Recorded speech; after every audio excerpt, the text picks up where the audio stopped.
I started writing this as I was getting ready for the first of 4 open inspections we plan to attend today as we try to line up our next rental accommodation. I'm forever grateful to our friends and neighbours Johnny and Jane. Johnny is also our landlord, and if it were not for him offering us the place we are now living in, I don't know where we would have been. To me, it was an act of providence and grace. We would definitely have had a harder time in those first weeks and months post the fire at the start of this year. I know this because we've been looking for properties the last couple of weeks now, and although there are a lot of properties available, finding one to suit our needs and getting to the point of the agent or landlord accepting our application is another matter. So we found a place that was ideal, brand new, only a couple of blocks from our property, and the agency is the same one which manages my wife and my sister-in-law's rental property for them. We thought they would give us an advantage. We thought it was great. But evidently the landlord has yet to make a decision between us and another couple who have also applied. So right now we're living with a ticking clock device as we draw closer to our end date here, and we have to line up our next place to go. It's like the climax to Back to the Future, which we watched on the big screen last weekend. It was fantastic seeing it on the big screen for the first time since 1985. But that climax just doesn't stop. There's just obstacle after obstacle after obstacle as Doc Brown and Marty race against the clock, literally against the clock, because they have to get the lightning to strike at exactly the right time to power the DeLorean so Marty can get back to the future. I just love it. It's a masterpiece of conflict. So this year I've acquired a much greater understanding, a lived experience of conflict. Conflict was always the issue I struggled with in my writing, and I really have come to understand it much better this year, living through this year. So this next place we're going to will be the 4th place we've lived in since we left our home last December. 11 months and 4 addresses. The first 2 nights were in the hotel the council put us up in, but then 2 weeks at Northcote Hill when I first started recording these videos. Then our current address, and now somewhere else. I remember saying to the girls that I hoped we'd be back into our new home by their birthdays in the middle of the year. I had no idea. Now it looks like we might be back in our new home by the middle of next year. That's our current projection. They still haven't started construction. It was supposed to start this week, hoping next week we get handed over. There's just been delay after delay. So all up I was feeling a little salty and jagged as I set off for this inspection this morning, but more on that a little later.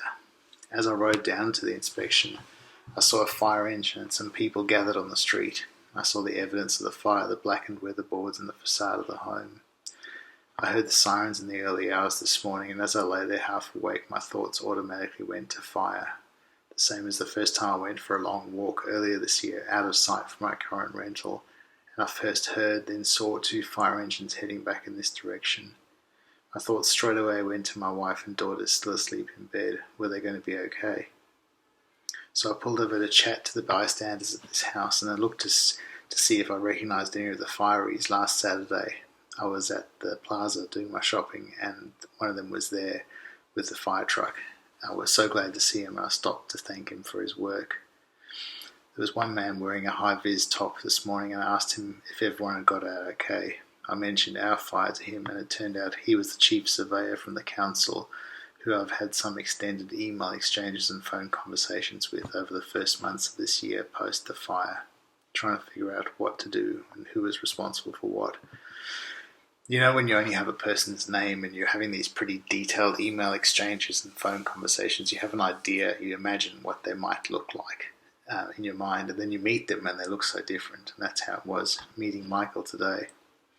He reported our fire to the other guy standing with him, who must have been a neighbour. He was wearing a Carlton jacket, so I gave it a mention. I gave him a nod. The way Michael described it, I saw how it must have been from a stranger's perspective.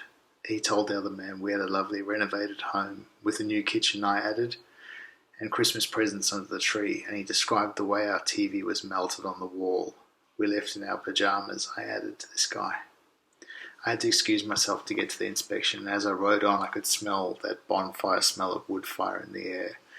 Not as heavy as it was the morning after our fire, but it was still there. It brought back to mind how I could smell our house literally halfway up the street. When we first drove back to inspect it the morning after, it was really sunny and warm, but the smell in the air was so heavy, I'll never forget that. So this week I found another place, not as close, not as ideal, and on the 7th floor of a large complex. We applied for it and we were accepted.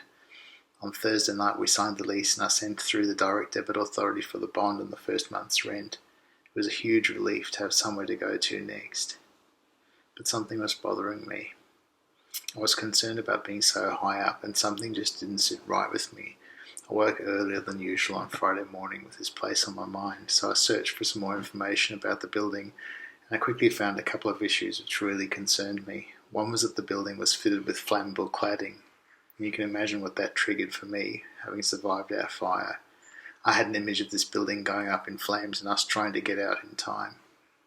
So I called the agency first thing yesterday morning and I emailed them to say we'd be invoking our right to cool off under the Residential Tenancies Act. I was still concerned about the money being taken and then having to get it back from them because the direct debit authority was through a third party. I hadn't had confirmation by the afternoon, so I followed up and spoke to the rental manager, and she said it was all fine, nothing would be progressing, so it was a great relief. But that was one big thing for us this week. That was the main focus, and it's still ongoing as we try to land our next rental. I went to the first inspection this morning and it ticked all the boxes. We've already lodged our application, so the property manager said he will just need our rental reference to check on Monday, and then we should all be set. I'm struck once again by how quickly things can change. We don't even see it coming. In other news this week, I've been good about exercising, walking first thing in the morning and feeling good for it. Yesterday I walked almost 10 kilometres all up. I'm a bit disappointed that my Movember effort this year really hasn't amounted to much and we've only got 1 week left, but I'm not sure how to ask again for people to give to the cause. If you can give, the link will be on the screen. I'm planning to post another video tomorrow about my thoughts about the Mandalorian, so if you're interested, tune in or look out for that. And subscribe, like and share if you think this content is worth watching. Look after yourself, and I'll see you on the next